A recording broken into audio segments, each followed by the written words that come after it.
My name's Tim. I think great things about myself. As I said before, I've won some battles and I've lost some battles. But I'm really grateful that I can sit here and sip a cup of coffee at Starbucks. Well, I love a cup of coffee with hazelnut flavoring and cream. After this, I go to the library. I like to read the New York Times. We'll talk about the Middle East, Ukraine. My childhood was very good. First 10 years was very much fun. Ingleside, Illinois, up near Long Lake. I could play in the snow. You know, we're going to have snow tonight, maybe tomorrow. I'm looking forward to it. But I used to play in the snow in my jumpsuit with some pancakes in my pocket. After that, we moved to Arlington Heights. That was kind of a downer. I couldn't play like I did in Ingleside. Suburbia, you know how that is. Houses in a row. But I got my education.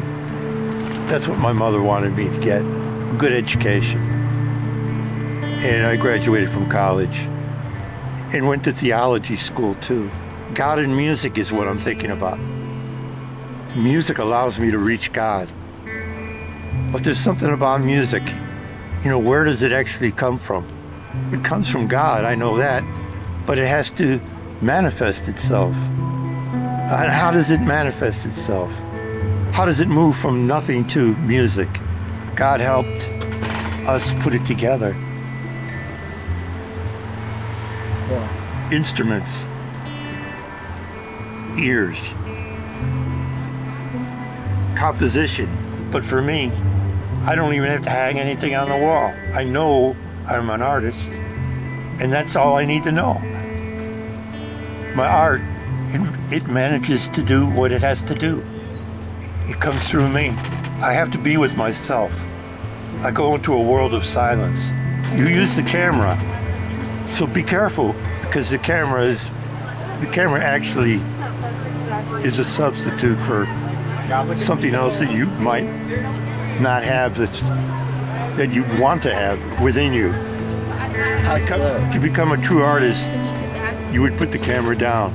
And maybe you do put the camera down. Maybe there is a time when your eyes want to do the job, and that's all. And that would be the great place to be. If you settle down and focus on your art, you lose everything else. Because art is that important. Art is so valuable that it succeeds everything else that human beings would normally do. Like be in a family, get a job, get married, have children. The artist isn't interested in that. The artist is higher than the co-creator. The co-creators are the ones who are, you know, human beings. But the artist has humanity and the other side. Do you want to have children? No. Why not?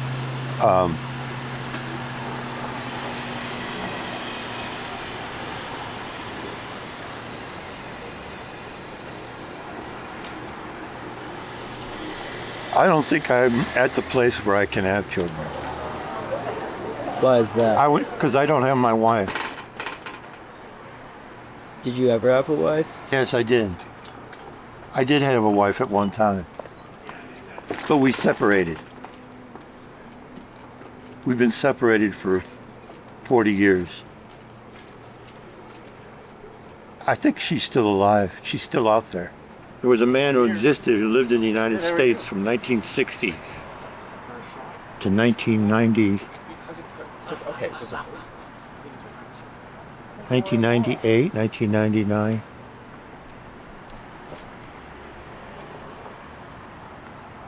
He called himself the Messiah, Reverend Moon. He gave me my wife.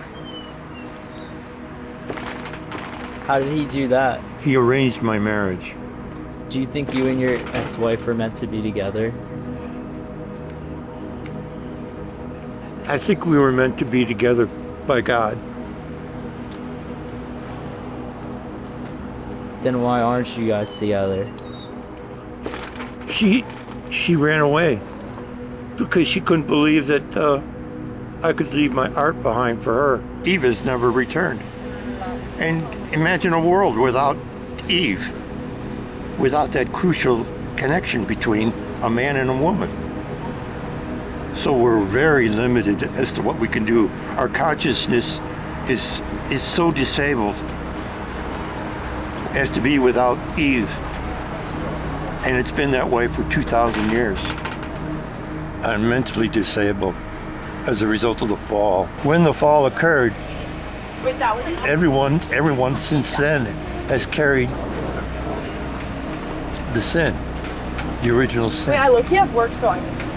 That includes you and me. So what is your mental disability? Severe depression.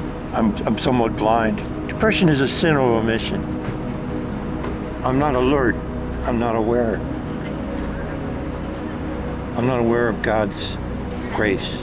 Depression was the original sin that I inherited from Satan. So there must be a reason why God put me on this earth.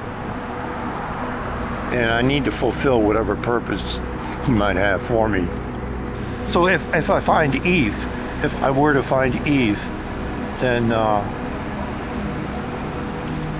we would accomplish something. We would have children. I would mature to be co-creator with my wife. I don't believe art will exist when the Messiah returns. All the energy that God put into the artist will move back to Adam and Eve and make that relationship work. There are times when I'm lonely, for sure.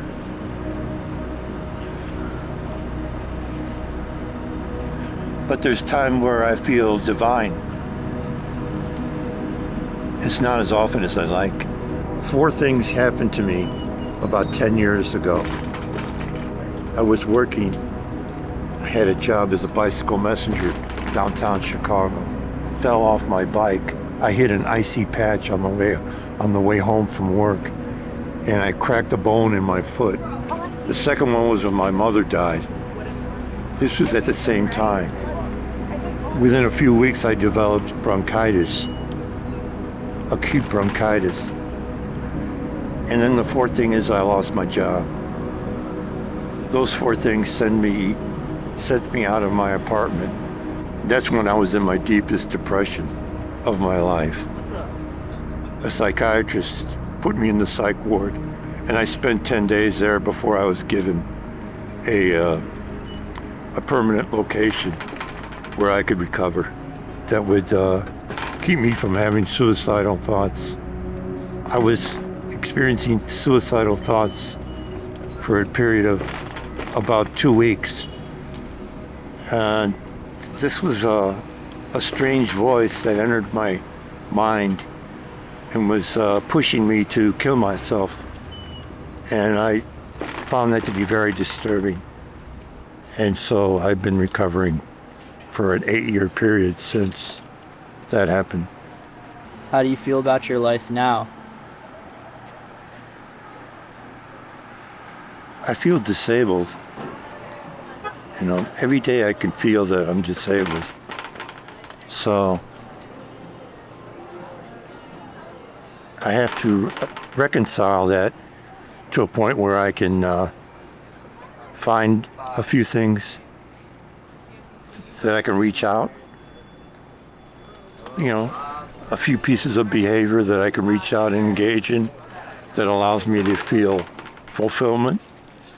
You know, a certain amount of gratefulness.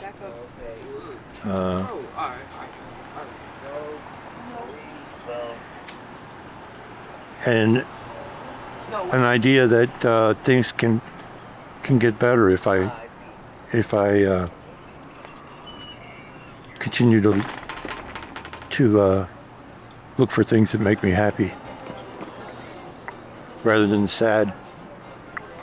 But that's not easy to do because of reality.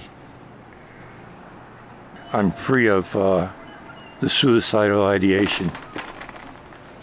But there's still the recollection of that experience that kind of haunts me at certain times. But I can easily push away from it. I can move forward and engage in a day-to-day life. Allows me to come to Starbucks